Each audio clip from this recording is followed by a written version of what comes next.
എടി പെൺകുട്ടികളാകുമ്പോ കൈയും മുഖവും വെച്ച് എന്തെങ്കിലും പോക്രിയെങ്കിലും കാണിച്ചിരിക്കണം, അല്ലെങ്കിൽ ജീവിതം പോസ്റ്റർ ഒട്ടിച്ച പോലെ ഇരിക്കും.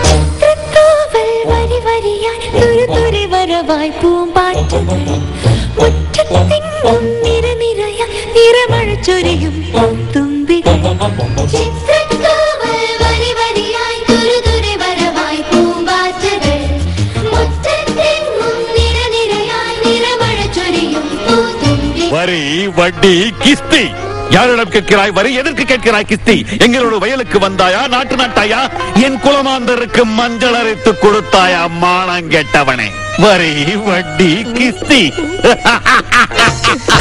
Hello ജോസാണ് Jose sir. അച്ഛൻ സൽമാൻ ഖാനെ പോലെ ആ മസിലൊക്കെ കാണിച്ചെന്ന് നിന്നെ. ക്യാമറയ്ക്ക് എന്റെ സൗന്ദര്യം തിരിച്ചറിയാനുള്ള കഴിവുണ്ട്, നിനക്കോ നിന്റെ അമ്മയ്ക്കോ അതില്ല.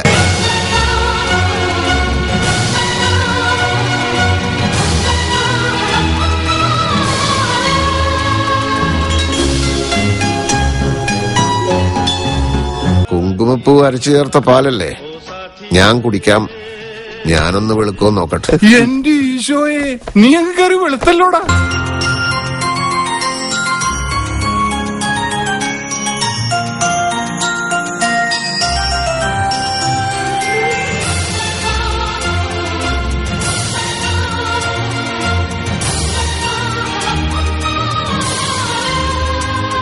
വയറ് നന്നായിട്ട് കുറയ്ക്കുകയാണെങ്കിൽ ഒരു ലേഹ്യത്തിന്റെ പരസ്യമുണ്ട്, ചെയ്യാൻ പറ്റുമോ? പിന്നെ അതിനെന്താ, ചെയ്യാമല്ലോ.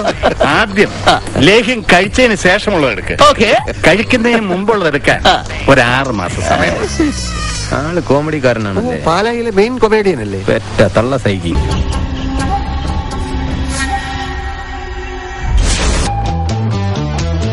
പുതുമഴ പോലെ പുതിയൊരു വാനം, ഓരോ നോവും താനെ ദൂരെയായി, മനമറിയാതെ മലരുകയില്ലേ, പൂവെല്ലാം ചേരും നേരം ഒന്നായി പാടും. എന്റെ പെറ്റമ്മയെ പോലെ ഞാൻ തായേ എന്നാ വിളിക്കണം.